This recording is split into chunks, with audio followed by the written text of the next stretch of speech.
Salam alaikum. Dans ce cours, nous aborderons l'aspect théorique des pré-traitements radiométriques avec un aperçu général sur les sources de bruit qui influencent la luminance spectrale enregistrée au niveau d'un capteur.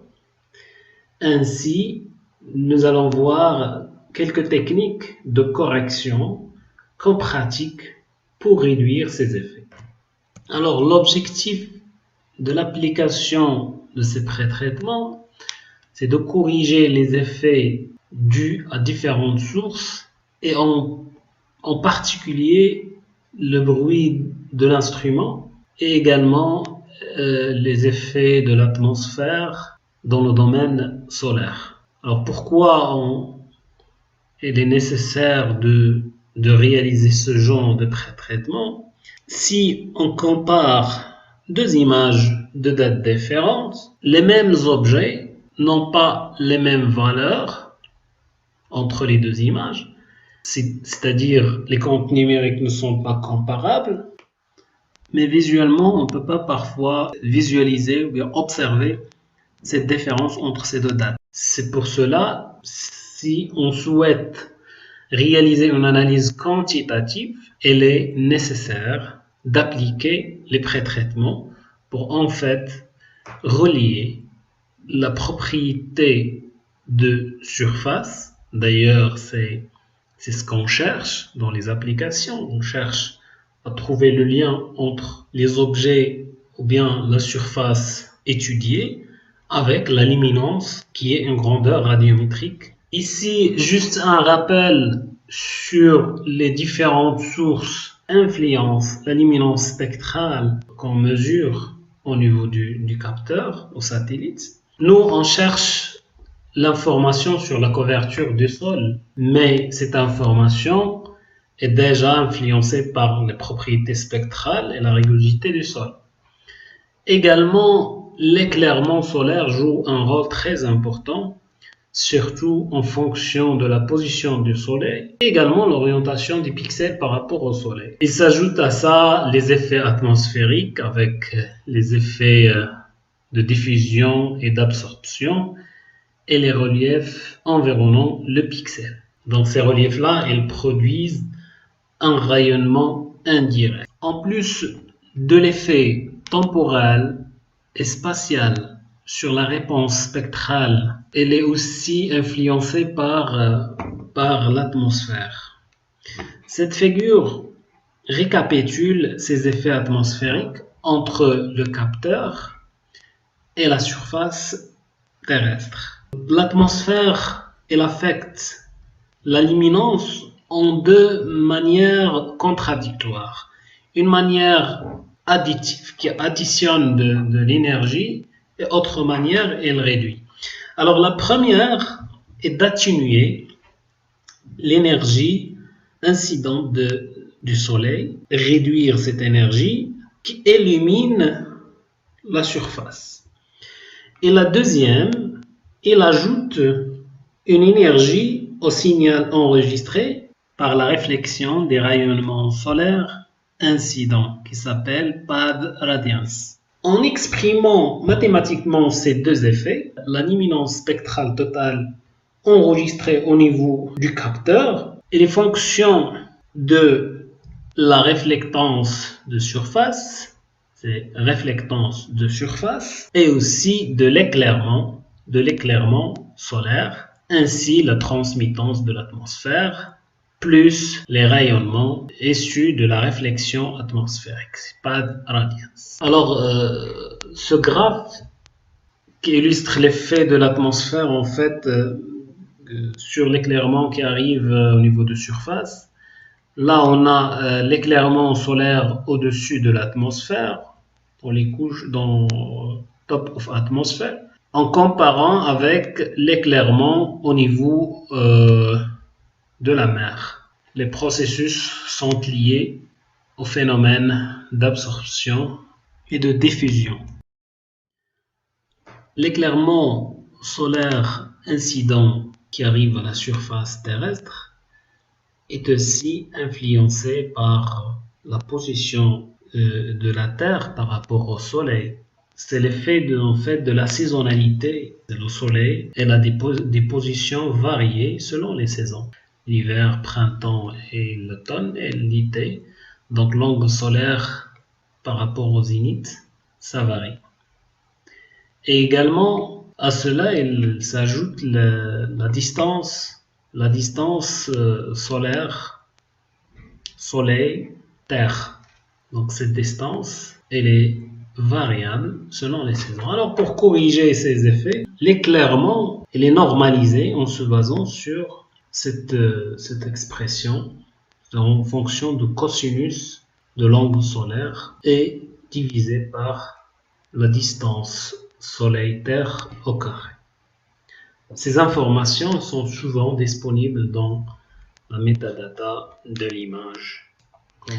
Alors, grossièrement, l'image brute, elle contient les informations qu'on a citées, les effets liés au capteur, l'effet de la brillance de la surface, les effets atmosphériques et les effets liés au rayonnement solaire. Si on passe à la luminance, là, on a l'unité radiométrique, watt mètre carré par stéradium par micromètre. Dans ce passage, on élimine l'effet de capteur. Après, si on souhaite travailler avec des réflectances, il faut éliminer les autres effets.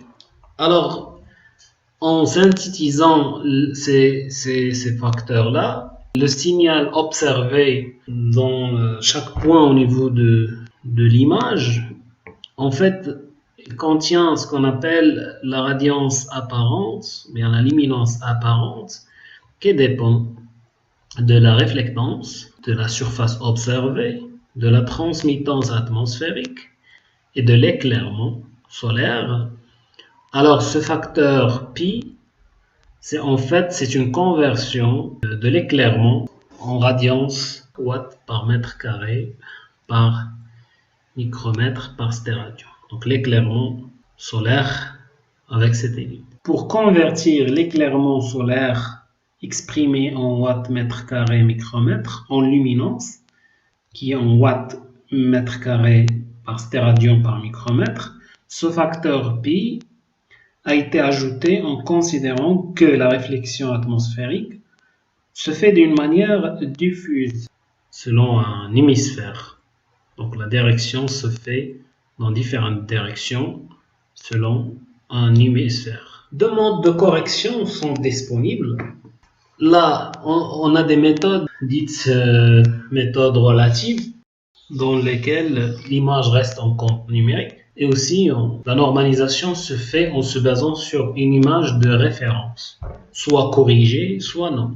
C'est-à-dire, l'objectif, c'est en fait c'est de comparer, c'est de normaliser la signature observée, ou bien les comptes numériques entre plusieurs dates. Alors, pour le cas des méthodes absolues, là, on passe du compte numérique vers la réflectance. On a ici deux catégories, des méthodes absolues empiriques et des méthodes basées sur la modélisation des conditions atmosphériques. C'est surtout les modèles de transfert radiatif. Parmi les approches de correction radiométrique relative, on cite la méthode dite des invariants. Elle est basée sur les objets invariants dans deux images. C'est une approche conceptuelle fondée sur la normalisation des conditions atmosphériques entre plusieurs dates, sachant que la variation des comptes numériques entre ces dates reste linéaire. Ainsi, cette technique des invariants est basée sur la simplification que l'angle solaire zénithal reste constant sur toute l'image. Ça signifie que l'effet topographique est nul, et également en considérant que l'atmosphère est aussi constante. Donc à un instant T1, la réflectance elle dépend d'un coefficient à 1 fois le compte numérique de l'image 1 plus B1. De même manière, la réflectance à l'instant T2 est aussi suit un modèle linéaire. Le compte numérique de la date 2 et dépend du compte numérique de la date 1, bien sûr de même image, mais selon un coefficient grand A plus un coefficient grand B. Donc là, l'exercice c'est de trouver ces deux coefficients, ou bien de calculer ces deux coefficients en se basant sur les invariants radiométriques. Ce sont des objets qui, dont la signature spectrale ne varie pas entre deux dates. Voilà, les invariants sont des surfaces dont la signature ne varie pas dans le temps, et que les plans d'eau, bien sûr, on n'a pas vraiment des conditions extrêmes, c'est-à-dire entre l'été et l'hiver, on ne peut pas utiliser le plan d'eau parce que la profondeur, ça varie. Les roches, surfaces artificielles, les routes, les bâtiments, les sols nus, voilà, ce sont des exemples des invariants. L'objectif, en fait, c'est de comparer image corrigée ou bien image de date T en fonction d'une image de référence. Et bien sûr, on utilise la même longueur d'onde, c'est-à-dire la même bande. Et là, lorsqu'on plotte ces deux bandes en scatterplot, les points qui sont alignés, ce sont les points qui représentent les invariants. Donc là, on trace la droite liant ces points et on trouve la pente et l'intercept. C'est-à-dire, on trouve le coefficient A et le coefficient B pour calculer, pour standardiser l'image de date T en fonction de l'image de référence. Bon, cette méthode relative des invariants nécessite une connaissance de terrain. Déjà, le choix des zones invariantes ou bien des points invariants sera basé sur la réalité terrain. Passons maintenant aux méthodes dites absolues. Dans cette catégorie, on a deux techniques. On a des techniques empiriques et des techniques de modélisation. Technique empirique, soit en s'appuyant sur un modèle de régression linéaire entre les mesures in situ en réflectance par les techniques de spectroradiomètre versus la donnée image. Et bien sûr, prendre des points en même temps de passage du satellite. On a des méthodes aussi qui se basent sur la signature des objets sombres, généralement reconnues par l'abréviation DOS, Dark Object Subtraction.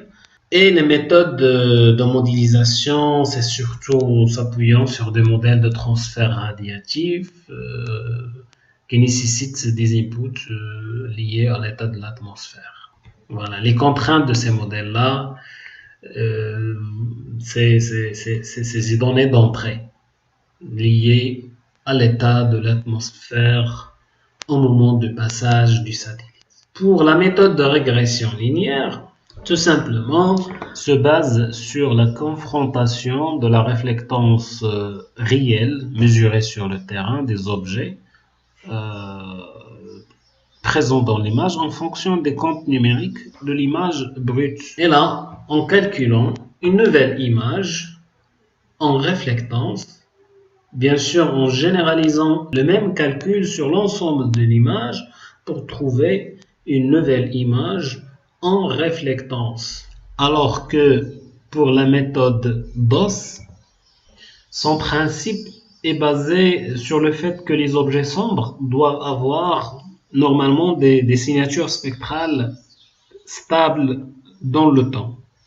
Cependant, si on trace l'histogramme de chaque image, au niveau de chaque longueur d'onde, le signal supplémentaire supérieur à 0, observé pour ces objets sombres, est lié à l'effet de l'atmosphère. Ça, c'est l'histogramme des fréquences en fonction des comptes numériques. Si on représente l'histogramme, les objets noirs doivent avoir, les objets sombres doivent avoir des réflectances proches de zéro, alors que l'image des comptes numériques, plus de zéro. Donc ça, c'est l'effet en fait de l'atmosphère. Donc en éliminant ces effets-là, ce qu'on appelle offset, on peut réduire la signature apportée ou bien la signature supplémentaire de l'atmosphère. À titre d'exemple des objets sombres, dans le visible, on utilise généralement les objets situés sous l'ombre. Ce sont comme des objets sombres. Et dans l'infrarouge, bien le proche infrarouge, la réflectance de l'eau profonde est considérée comme un objet sombre de signature est égale à 0. Afin de quantifier l'apport de la luminance atmosphérique, on représente dans un plan de D la réflectance versus la luminance brute, la réflectance réelle versus la luminance brute, la pente de la ligne formée entre les deux points extrêmes, entre les objets sombres, qui sont ici loin de l'origine, et les objets clairs. Cette droite nous renseigne sur le degré d'intensité à soustraire à soustraire de l'image brute, de la luminance de l'image brute. Alors que la nouvelle image, selon la longueur d'onde prédéfinie, est égale à un cosinus de alpha, ou bien de la pente, fois la luminance originale moins petit a. Ces méthodes empiriques ont l'avantage d'être faciles à mettre en œuvre et aussi faciles à appliquer. Par contre, elles présentent des limites. Les corrections résultantes restent approximatives parce que la même quantité de bruit corrigé s'applique sur la totalité de l'image, sur l'ensemble des pixels de l'image, sachant qu'en réalité, les effets atmosphériques dépendent de variabilité spatiale et aussi topographique. Appliquer un pré-traitement des effets atmosphériques efficace et correct, là, il faut passer à autre méthode sophistiquée. Bien sûr, c'est via les modèles de transfert radiatif. Alors, ces modèles de transfert radiatif nécessitent des inputs liés aux conditions atmosphériques et bien sûr au moment de l'acquisition de l'image. Mais en tout cas, ils sont généralement utilisés dans des conditions standards. Les modèles numériques disponibles, on a plusieurs variétés. 6S, AT-Core, Lowtran, Motran.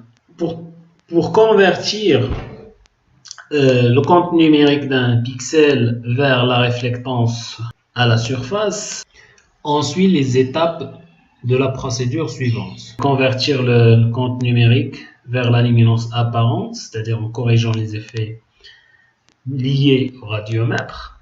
Ensuite, calculer une réflectance apparente tout en corrigeant l'éclairement solaire, la position du soleil et la distance soleil-terre pour arriver en fait à la réflectance réelle à la surface. Il faut corriger les effets atmosphériques.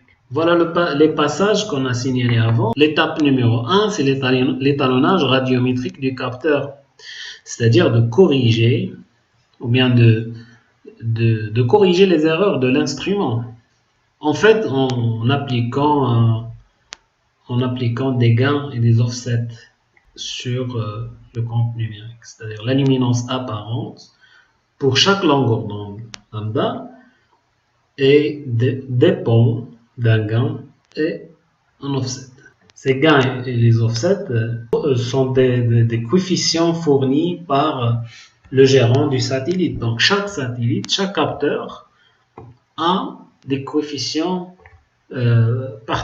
particuliers qui sont établis avant la mise en orbite du radiomètre. Ce sont en fait des paramètres d'étalonnage de la luminance par rapport à l'état standard du radiomètre. Ça, c'est un exemple de ces gains et ces offsets pour les SAT Landsat 4, Landsat 5, Landsat 7. Et pour les bandes, bien sûr, chaque bande, elle a ses offsets, ses gains. Étape 2, c'est la transformation en réflectance apparente. Réflectance apparente, mais c'est une réflectance en fait théorique. À l'entrée du radiomètre, au niveau des couches supérieures de l'atmosphère, top of atmosphere. C'est sans unité. Là, en normalisant cette réflectance par rapport à l'équation que nous avons vue avant, c'est-à-dire en introduisant un coefficient pi, selon la réflexion diffuse dans différentes directions selon un hémisphère, fois la luminance apparente, c'est-à-dire la luminance corrigée de l'effet de radiomètre, soit la distance Soleil-Terre en unité astronomique. Cette distance, en fait, elle dépend du jour julien de l'année. Fois l'éclairement solaire en watts par mètre carré par micromètre, fois l'angle solaire zénital, c'est en degrés. Dernière étape, en fait, c'est de convertir la réflectance apparente, c'est la réflectance au niveau du capteur, à une réflectance réelle au sol. Pour cela, donc, il faut passer par une réduction des effets atmosphériques. Elle nécessite une connaissance des conditions de l'atmosphère. Là, tout en s'appuyant sur les données liées à la température, pression atmosphérique, humidité relative, pour évaluer la teneur en vapeur d'eau, également des informations sur la visibilité, les aérosols, sur la diffusion, sur la transmittance atmosphérique.